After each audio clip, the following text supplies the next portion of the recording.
नमस्कार, आप देख रहे हैं खबर 100 में हूं आपके साथ राहुल मौर्य। आइए रुख करते हैं इस वक्त की बड़ी खबरों की ओर, लेकिन उससे पहले एक नजर हेडलाइंस पर।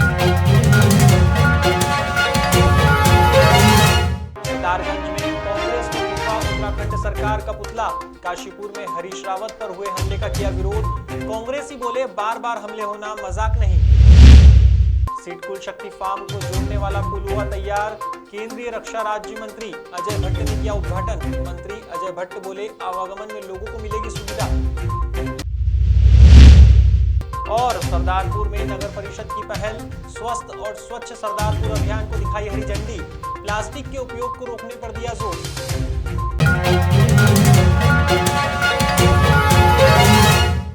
बीते दिन सितारगंज के मुख्य चौराहे पर कांग्रेस ने उत्तराखंड सरकार का पुतला फूंका है। कांग्रेस के पदाधिकारी और कार्यकर्ताओं ने एकत्रित होकर प्रदेश महासचिव रंजीत सिंह के नेतृत्व में उत्तराखंड सरकार का पुतला जलाया है। उपस्थित प्रदेश सचिव महिला कांग्रेस मंजू तिवारी ने कहा कि काशीपुर में हरीश रावत पर हुए हमले का विरोध प्रदर्शन किया जा रहा है। बार बार रावत पर हमले होना कोई मजाक नहीं है, इसलिए सरकार ऐसे लोगों पर सख्त से सख्त कानूनी कार्यवाही करे, नहीं तो उत्तराखंड में विरोध प्रदर्शन किए जाएंगे। दर्शकों को आज हम खड़े हुए हैं सितारगंज के मेन चौराहे पर, और यहाँ आने का मुख्य कारण ये है कि यहाँ जो आप देख रहे हैं कांग्रेस के पदाधिकारी एवं कार्यकर्ताओं ने सबने मिलकर के आज भाजपा सरकार का पुतला फूंका है और इनके अंदर रोष बना हुआ है कि रावत जी के ऊपर हमला हुआ है। इन सब चीज़ों को लेकर के आज इन्होंने सितारगंज के मुख्य चौराहे पर पुतला फूंका है। तो हम इनसे जानकारी लेना चाहेंगे और मामला क्या है ये। आज हमारे पूर्व मुख्यमंत्री हरीश रावत जी कल काशीपुर में सभा कर रहे थे और इनका भारतीय जनता पार्टी ने शरारती आदमी को चाकू लेकर मंच पर भेजा। उसके विरोध में जैसी पता लगा तमाम कांग्रेस कार्यकर्ता, इसलिए भारतीय जनता पार्टी को ये लग रहा है हमारी ज़मीन खिसक गई है और 22 का जो चुनाव आने वाला है वो कांग्रेस के पक्ष में जा रहा है। तो ये इस तरीके की हरकतें कर रहे हैं। ये हरकतें कोई कांग्रेस कार्यकर्ता बर्दाश्त नहीं करेगा। आज पुतला फूंक के विरोध दर्ज किया है। आंदा ऐसी हरकत हुई तो कांग्रेस का हर कार्यकर्ता रोडों पर उतरेगा और भारतीय जनता पार्टी को चेतावनी देता है ऐसी हरकत कभी आंदा नहीं होना चाहिए। हमारे नेताओं की सिक्योरिटी जैसी है उससे बढ़ के सिक्योरिटी लगाना चाहिए, जो कोई परंदा भी पल ना मारे। ये हम लोगों की मांग है। सर, बार बार इस तरीके से हरकत हो रही है। अभी कुछ दिन पहले भी आपने पुतला दहन किया था यहाँ पे इसी तरीके से, उसके बाद फिर ये दूसरा मामला है। तो ऐसे मामले बार बार क्यों हो रहे हैं, कुछ जानकारी तो लीजिए। इनका भारतीय जनता पार्टी को ये मालूम हो गया है 22 में हम पूरी तरह कांग्रेस पार्टी से हार रहे हैं, तो ये तरह तरह की अभी तो और भी कुछ लेकर आएंगे। अभी तो हमारे नेताओं के ऊपर ये कार्यकर्ता भेज रहे हैं, भाजपा के शरारती तबके के लोग मंचों पर जा रहे हैं। अभी तो ये तरह तरह के बहुत सी चीज़ें ऐसी लेकर आएंगे जो चुनाव इनसे निकल चुका है। जनता भारतीय जनता पार्टी के खिलाफ है पूरे उत्तराखंड के अंदर। और 22 में जो चुनाव है माननीय हरीश रावत जी उत्तराखंड के अंदर मुख्यमंत्री जी बनने वाले, ये भरोसे के साथ कहना चाह रहा हूँ। इसकी भाजपा को घबराहट है। क्या नाम है सर आपका? हसनैन मलिक। तो प्रदेश सचिव भी हमारे बीच में यहाँ उपस्थित है। हम इनसे भी जानकारी लेना चाहेंगे कि जो पुतला दहन किया गया है इसके बाद ये विरोध प्रदर्शन इनका कब तक चलेगा और भी कहीं इसके अलावा तैयारी की गई है क्या विरोध करने की? देखिए, अगर ऐसे काम नहीं रोके गए तो पूरे प्रदेश में भारतीय जनता पार्टी के पुतले फूंके जाएंगे, उनका विरोध करना है। भारतीय जनता पार्टी को अपनी जमीन खिसकती हुई नजर आ रही है। माननीय मुख्यमंत्री जी से कहना चाहता हूँ, अगर लड़ाई लड़नी है तो चुनाव की लड़ाई लड़िए, इस तरीके की हरकतें ना कीजिए। इस तरीके से आपका पहले ही आप दंगा विरोधी पार्टी हैं, ये सबको पता है। आप इस तरीके की हरकतें ना करें। और माननीय मुख्यमंत्री जी की सिक्योरिटी में कहीं भी कोई कमी हुई तो पूरे प्रदेश के कार्यकर्ता आकर के एक झंडे के नीचे जगह जगह विरोध। क्या नाम है सर? रणजीत सिंह जी ने बताया कि ये जो हमला हुआ है दूसरी बार हमला हुआ है, इसी तरीके से बार बार हमले किए जा रहे हैं क्योंकि आगामी आने वाले 2022 में जो चुनाव है उन चुनाव को लेकर के कांग्रेस पार्टी की जो तैयारी चल रही है, इन तैयारियों को लेकर के ये भाजपा वाले भयभीत हुए पड़े हैं कि कहीं हमारी सीटें हमारे हाथ से निकल ना जाएं। इन सब चीज़ों को लेकर के इनका कहना है कि ये हमले किए जा रहे हैं। अगर लड़ाई लड़ रही है तो आमने सामने की लड़ाई लड़ें, वरना हम पूरे उत्तराखंड के अंदर बड़े ज़बरदस्त तरीके से विरोध प्रदर्शन करेंगे और इसमें समस्त कार्यकर्ता एवं पदाधिकारी कांग्रेस के रहेंगे। यहाँ हमारे बीच में मंजू तिवारी जी भी हैं, जरा इनसे भी जानकारी लेते हैं मामले की क्या मामला है। जो हमारे पूर्व मुख्यमंत्री हरीश रावत जी हैं, भारतीय जनता पार्टी के कार्यकर्ताओं द्वारा उन पर चाकू लेकर मंच में जाना कितनी शर्मसार घटना है, इतना मतलब इसमें कुछ कह नहीं सकते हैं। भारतीय जनता पार्टी ऐसी हरकतें कर रही है, उनको हारने का डर सता रहा। 2022 में उनकी उल्टी गिनती शुरू हो चुकी है। अब वही कहते हैं ना, खिसियानी बिल्ली खम्बा नोची, वो खिसिया रहे हैं, कुछ भी कर दे रहे हैं, वो नोच रहे हैं इधर से। ये लोग आम जनता पर कितने प्रहार कर रहे हैं, ये उसको हम कह रहे हैं। भारतीय जनता पार्टी अपने घमंड में, अपने मद में चूर है। इतना घमंड भी नहीं होना चाहिए। घमंड तो रावण का भी चले गया, तो इतना घमंड इनको अपनी सत्ता का है। इन्हें कोई दिखाई नहीं दे रहा, न कोई मुख्यमंत्री दिखाई दे रहा, न कोई गरीब, न कोई अमीर। ये सबको कुचले जा रहे हैं, कुचले जा रहे हैं। लेकिन अब समय आ गया 2022, जनता इतनी बेवकूफ़ नहीं है जो इन्होंने हसीन सपने दिखाए थे जनता को विकास के लिए, महंगाई के लिए। वो हसीन सपने दिखाए थे ना, जनता सब जान चुकी है और इनका जाने का समय आ गया है। इस भ्रष्टाचारी सरकार को 2022 में उखाड़ फेंकने का समय आ गया। मंजू तिवारी जी का कहना है कि भाजपा सरकार को उत्तराखंड से उखाड़ने का समय आ चुका है। भाजपा की सरकार भयभीत हुई पड़ी है कि कहीं हमारे हाथ से सीधा निकल ना जाए। आप देख रहे हैं खबर 100 से अश्विनी दीक्षित की रिपोर्ट। धन्यवाद। शक्ति फार्म सिटकुल को जोड़ने वाले सुखी नदी पर बने ब्रिज का उद्घाटन हुआ है। इस ब्रिज का उद्घाटन केंद्रीय रक्षा राज्य मंत्री अजय भट्ट, पूर्व मुख्यमंत्री विजय बहुगुणा और क्षेत्रीय विधायक सौरभ बहुगुणा ने किया है। 9 करोड़ 82 लाख की लागत से बने 180 मीटर लंबे ब्रिज का उद्घाटन करने के बाद इसे जनता को समर्पित किया गया है। ब्रिज के बनने से क्षेत्र को विकास की गति मिलेगी, साथ ही सिटकुल में कार्य करने वाले श्रमिकों को आवागमन में भी सुविधा होगी। रुद्रपुर, किच्छा और अन्य शहरों से आने वाले राहगीरों को अतिरिक्त 20 किलोमीटर की दूरी नहीं तय करना पड़ेगी। शुक्रवार को अटल उत्कृष्ट राजकीय इंटर कॉलेज रुद्रपुर में केंद्रीय रक्षा राज्य मंत्री अजय भट्ट, पूर्व मुख्यमंत्री विजय बहुगुणा और क्षेत्रीय विधायक सौरभ बहुगुणा ने संयुक्त रूप से नवनिर्मित ब्रिज के उद्घाटन करने के उपरांत विशाल जनसभा को संबोधित किया। इस दौरान केंद्रीय रक्षा राज्य मंत्री अजय भट्ट ने कहा कि सूखी नदी पर बने ब्रिज का उद्घाटन कर उसे जनता को समर्पित किया गया है। इसमें क्षेत्रीय विधायक सौरभ बहुगुणा का अहम रोल रहा है।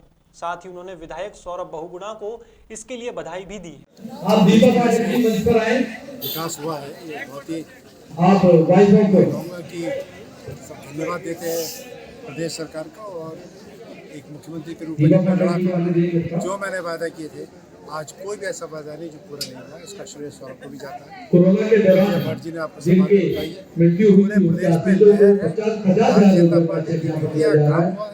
मुख्यमंत्री हमारे बगल के हैं, हमारे जिले के हैं, युवा है, तो युवाओं में उत्साह है। और मोदी जी का नाम जो है ना, मोदी जी की जो एक छवि है वो भारतीय जनता पार्टी में अपार बहुमत से सरकार बनेगी।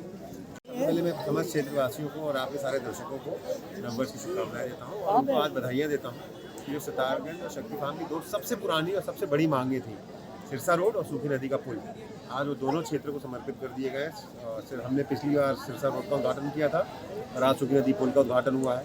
कहीं ना कहीं ये दोनों शक्ति फार्म के लिए और क्षेत्र के लाइफलाइन माने जाते हैं और मैं समस्त क्षेत्रवासियों को बधाई भी देता हूँ। और देखिए, ये पुल सिर्फ लाइफलाइन के लिए नहीं है। यहाँ पर बहुत बार ऐसे हादसे हुए कि बहुत छोटे छोटे बच्चे सिटकुल पार करते समय पानी में बह गए, उनकी डेथ हो गई। तो सुरक्षात्मक तरीके से भी ये पुल बहुत ज़रूरी था और सितारगंज शक्ति फार्म के विकास को भी ये गति देगा। तो क्षेत्रवासियों को बधाई। और मैं इसमें इतना कहना चाहता हूँ कि जो वादे मैंने 2017 में अपने चुनाव में किए थे पूरे क्षेत्र के, मैं सिर्फ शक्ति फार्म की बात नहीं करूँगा, मैं सितारगंज विधानसभा की बात करूँगा, तो 99% वादे मैंने पूरे करके दिखाए हैं। विकास पे मेरा फोकस था, मैंने विकास करके दिखाया है। पुल बनी हुई थी जो उसको जनता को समर्पित किया है, ये ऐतिहासिक काम हुआ है। हमारे माननीय विधायक जी ने बहुत बड़ा इसमें रोल निभाया है, इसलिए मैं उनको विशेष बधाई देता हूँ। रुद्रपुर में करोलिया लाइटिंग फैक्ट्री ने सभी मजदूरों के साथ अवैध तालाबंदी की हरकत की है। इससे मजदूरों में काफी आक्रोश है। प्रबंधन ने सनातन कार्यवाही के दौरान 10 मजदूरों की गेटबंदी की थी। रुद्रपुर विधायक प्रत्याशी सुब्रत कुमार विश्वास ने मामले की जानकारी देते हुए बताया कि श्रमिक ड्यूटी पर पहुंचे थे, लेकिन प्रबंधक ने गेट बंद कर दिया। प्रबंधन ने कहा कि हड़ताल का लेटर वापस लें, तभी गेट खुलेगा। अब यूनियन अध्यक्ष हरेंद्र सिंह ने प्रबंधन से निवेदन किया है कि उन्हें काम करने दिया जाए, लेकिन प्रबंधन नहीं माना और श्रमिकों को काम करने पर जाने से रोक दिया। श्रमिकों ने जल्द से जल्द कर्मचारियों की बहाली की मांग की है और चेतावनी दी है कि कर्मचारियों की वेतन वृद्धि नहीं हुई तो अनिश्चित काल में धरने और आंदोलन किए जाएंगे। कारण ये है कि हमने 1 साल पहले अपना एक मांग पत्र दिया था कंपनी को जायज़ मांगों के साथ, और हमारा एक साथी बाहर था उसके लिए, और अभी हाल में ही 23 दिसंबर को इन्होंने 10 साथी हमारे और बाहर कर दिए हैं। मजदूर जो 10-12 साल से काम कर रहे हैं उनको इन्होंने बाहर कर दिया, और कल ही इन्होंने फिर और लोगों का भी गेट रोक दिया करोलिया लाइटिंग प्राइवेट लिमिटेड के प्रबंधन ने। तो हमारा अभी ये निवेदन है कि शासन प्रशासन से हमारा ये निवेदन है कि हमारी जो जायज़ मांगें हैं और जो हमारा अभी यहाँ पे धरना चल रहा है, बैठे हुए हैं लोग, हमारा यही निवेदन है कि हमारे सभी साथियों की कार्यबहाली हो और सभी जो हमारी जायज़ मांगें हैं, जो हमारा वेतन वृद्धि का जो मामला है उसको लेकर मैनेजमेंट समझौता करे और हम लोग कार्य पर जाना चाहते हैं। यही हमारी मांग है।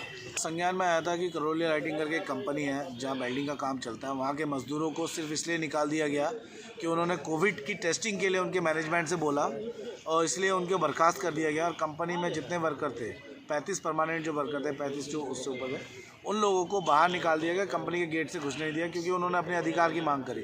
उनकी सैलरी, कई लोगों से पता लगा कि 12,000 से नीचे की सैलरी है परमानेंट लोगों की, और 10-10, 15-15 साल से ये नौकरी कर रहे हैं कंपनी में। और कंपनी के लिए दिन रात उन्होंने एक करने के बावजूद लास्ट में मैनेजमेंट ने क्या करा, इन लोगों को बाहर निकाल दिया। और इनकी सैलरी जो इस महंगाई में, जहाँ पेट्रोल 100 रुपये लीटर और सरसों का तेल 200 रुपये लीटर बिक रहा है, वहाँ पर सैलरी 12,000 रुपये। आज के दिन में जनता जो हमारे सिडकुल में कर्मचारी है, उन लोगों का शोषण चरम सीमा में, और सिडकुल कंपनियाँ किसी भी तरीके से जो वर्कर है उनकी सुनने के लिए तैयार नहीं है, क्योंकि कहीं ना कहीं शासन और प्रशासन की मिलीभगत है, जो ऐसे कंपनी मालिकों को प्रोत्साहन मिल रहा है। और आज इसका बड़ा दुख है। अगर जल्द से जल्द इनकी कार्यबहाली नहीं की जाए और इनके वेतन की वृद्धि नहीं की जाएगी तो आने वाले टाइम में उग्र आंदोलन किया जाएगा। और स्वच्छ सर्वेक्षण 2022 के तहत सिटीजन इंगेजमेंट के अंतर्गत सरदारपुर निकाय के वार्ड नंबर 15 के जनप्रतिनिधि मनीष बैरागी पार्षद ने वार्ड नंबर 15 में सिंगल यूज पॉलीथीन और प्लास्टिक के उपयोग को रोकने के लिए वार्ड और नगर में स्वच्छता बनाए रखने के लिए एक अभियान शुरू किया है। जागरूकता संदेश और स्लोगन लिखकर बदनावर चौपाटी, मेन मार्केट, सभी जगह अपने सहयोगियों और नगरपालिका की टीम के साथ मिलकर व्यापारियों, दुकानदारों और ग्राहकों को समझाइश दी गई है। इस दौरान पॉलीथीन के बजाय कपड़े के बैग के उपयोग पर जोर दिया गया है। वातावरण और पर्यावरण के लिए अपनी जिम्मेदारी निभाने को कहा गया है। साथ ही स्वच्छ सर्वेक्षण 2022 में सरदारपुर को 5वें स्तर रैंकिंग दिलाने की बात कही है। जनपद पंचायत पुष्पराजगढ़ के महुरा ग्राम पंचायत अंतर्गत आने वाले कालाडाही गांव में 28 दिसंबर से 3 जनवरी के बीच अशुद्ध पेयजल पीने से 3 लोगों की मौत हो गई, तो वहीं सैकड़ों की संख्या में लोग बीमार हैं, जिस पर अस्पताल विभाग ने कालाडाही गांव में मेगा स्वास्थ्य शिविर का आयोजन तो किया, लेकिन वहां भी लापरवाही देखने को मिली। अब स्थिति काबू में होने की बात प्रशासन कर रहा है, लेकिन आज तक जो मौतें हुई है, दरअसल जनजाति बेगांव ने उक्त ग्राम में हुई मौतों का जिम्मेदार जनप्रतिनिधि और प्रशासन को इसका जिम्मेदार ठहराया है। उन्होंने इसके लिए एफआईआर की मांग भी कर दी है। लिखित शिकायत थाना राजेंद्र ग्राम में दी गई है। बेगा जनजाति समूह का मानना है कि उनके गांव का विकास नहीं हुआ है, इसके लिए जिम्मेदार जनप्रतिनिधि और प्रशासन है। जी हाँ, नमस्कार, मैं आशीष सेन एक बार फिर हाजिर हूँ आप लोगों के समक्ष। अभी हम खड़े हुए हैं अनूपपुर जिले अंतर्गत आने वाले राजेंद्र ग्राम थाने पर। अभी हम लोगों ने 2 दिन पहले आप लोगों को खबर दिखाई थी ग्राम कालाडाही में, जहाँ पर 3 महिलाओं की मृत्यु हो चुकी थी। राष्ट्रपति के दत्तक पुत्र कहे जाने वाले बैगा जनजाति समुदाय में एक महामारी ने अपनी चपेट में पूरे गांव को ले लिया और जिसमें 3 बैगा महिलाओं की मृत्यु हो चुकी है। अभी मामला तूल पकड़ते नजर आ रहा है और मामला आ पहुंचा है राजेंद्रगाम थाने पर। आइए जानते हैं ग्राम कालाडाही के बैगा जनजाति के लोग राजेंद्रगाम थाने पे क्या फरियाद लेकर आए। आइए चल के बात करते हैं। क्या नाम है आपका? मनोहर बैगा। मनोहर जी, किस लिए अभी राजेंद्रगाम थाने पे आए हुए? राजेंद्र ग्राम में हम मुकदमा करने के लिए आए हैं। किस चीज़ के लिए मुकदमा दर्ज करने आए? हम इस चीज़ के लिए मुकदमा दर्ज करने के लिए आए हैं कि हम वोट देते देते मतलब 75 साल हो गए।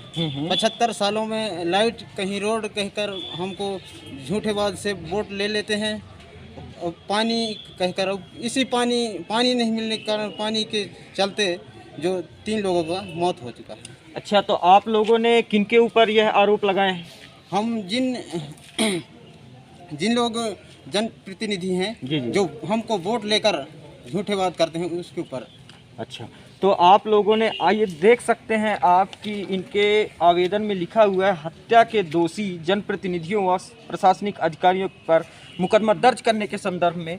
इसमें आवेदन में इन्होंने मुख्यतः कारण बताया शुद्ध पेयजल संविधान में सभी व्यक्तियों के मूलभूत अधिकारों में सम्मिलित है, लेकिन हम बैगा जनजाति समुदाय के लिए आज भी यह दूर की बात है। हमारे जनप्रतिनिधि चुनाव के समय हमसे वोट मांगते हैं, वह हमारे नाम से बैगा विकास प्राधिकरण भी है, लेकिन आज भी हमें जीवन की मूलभूत सुविधाएं प्राप्त नहीं होती।